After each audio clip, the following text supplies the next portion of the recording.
आपण जर बघितलं तर अतिशय संतापजनक अशी ही घटना आहे आणि वडगावपान येथे 6वी मध्ये शिकणारी एक 11-12 वर्षाची अल्पवयीन मुलगी आहे, जिच्यावरती काल अज्ञात आरोपी जो आहे त्याने ॲसिडचा हल्ला केला, ज्यामध्ये तिच्या चेहऱ्यावरती इजा झालेली आहे।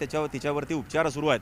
आरोपी अजूनही मोकाट आहे, त्यामुळे ग्रामस्थ जे आहेत ते संतप्त झालेले होते आणि काही वेळापूर्वीच त्यांनी हा जो महामार्ग आहे तो जवळपास 1.5 तास रोखून धरलेला होता, ज्यामध्ये सर्वपक्षीय नेते असतील, कार्यकर्ते असतील, महिला पुरुष, शालेय विद्यार्थिनी मोठ्या संख्येने सहभागी झालेले होते आणि त्यांची एकच मागणी आहे की आरोपीला लवकरात लवकर अटक करा आणि त्याच्यावरती कठोर कारवाई करा। ही मागणी करत त्यांनी आंदोलन केलं आहे। कुठेतरी धास्तावलेले देखील हे सगळे नागरिक आहेत, कारण आता आमच्या मुलाबाळांना शाळेत पाठवायची की नाही अशी भीती त्यांना वाटते।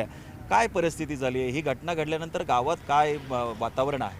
काल जी घटना घडली, ॲसिड हल्ला झाला त्या अल्पवयीन मुलीवर, त्याच्या निषेधार्थ कोलारघोटी हा महामार्ग राज्यमार्ग या ठिकाणी रस्ता रोक करण्यात आला।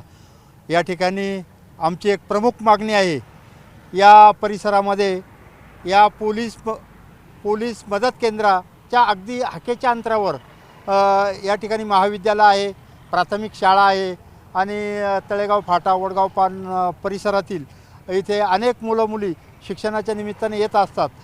आमचं एकच म्हणणं आहे, आज फक्त आंदोलन असल्यामुळं ही पोलीस चौकी इथं उघडलेली दिसली आहे, ती कायमस्वरूपी बंद असते।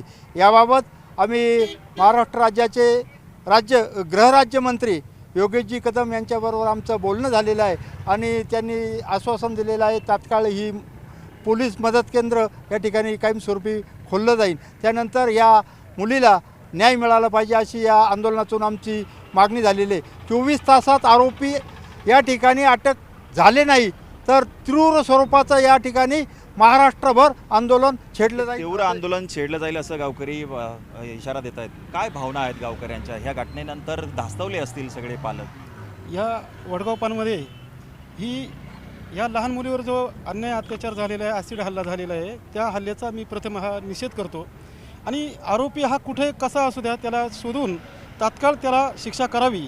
तसेच या ज्या मुलांना धासवले मुलं आहे त्यांना आशेचा किरण आहे की यापुढं अशा घटना घडू नये आणि हा महाराष्ट्र शिवछत्रपतींचा महाराष्ट्र आहे आणि इथं महिलेवर अत्याचार हा कदापि सहन केला जाणार नाही आणि याचा आम्ही सर्व ग्रामस्थ निषेध करतो आणि या मुलीला न्याय मिळावा ही आमची सर्वांची ग्रामस्थांची मागणी आहे। मुलीला न्याय मिळाला पाहिजे या ग्रामस्थांची मागणी। आता पोलिसांना तुम्ही निवेदन दिलंय, काय त्यांचं म्हणणं आहे? आरोपीला अजूनही पकडलेलं दिसत नाही। पोलिसांनी या घटनेत गांभीर्याने कालपासून तपास चालू आहे। पोलिसांची पूर्ण या घटनेवर म्हणजे निष्पक्षपातीने कारवाई करण्याचा प्रयत्न चालू आहे, पण सदर घटनेचे CCTV फुटेज अवेलेबल न झाल्यामुळं पोलिसांना यंत्रणेत तपास करण्यात अडचणी येत आहेत। पोलीस प्रशासनाने आम्हाला या गोष्टीत चांगल्या प्रकारे मदत केलेली आहे आणि आमचे आमदार आदरणीय सत्यजित दादा तांबे व आदरणीय आमदार बाळासाहेब थोरात साहेब व जयाताई यांनी पण पोलीस प्रशासनाला वेळोवेळी फोन करून या घटनेची माहिती घेत आहे। सर्वच नेत्यांनी यामध्ये पोलिसांना प्रशासनाला सूचना केलेल्या आहेत आणि आरोपीला लवकर अटक केलं जावं असं मागणी आहे। काही शालेय विद्यार्थी आपल्यासोबत आहेत।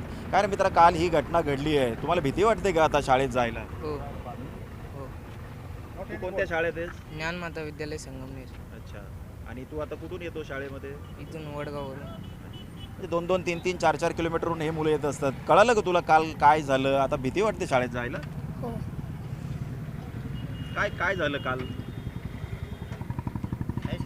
काय झालं काय काल तुला? काय आल्या का मुलीच्या तोंडावर ॲसिड गेलं? ती तुमच्या शाळेत आहे का ती मुलगी? नाही, आरोपीला अटक करावी। आरोपीला अटक करावी। काय करा? आरोपीला अटक करावी। अच्छा, ही चिमुकली मुलं देखील म्हणतायत की आरोपीला अटक करा आणि हे जे गाव आहे वडगावपान हे ग्रामीण भाग आहे आणि 3-4 किलोमीटरवरनं मुलं शाळेमध्ये येत असतात, त्यामुळं यांच्या सुरक्षेचा प्रश्न आता ऐरणीवरती आलेला आहे।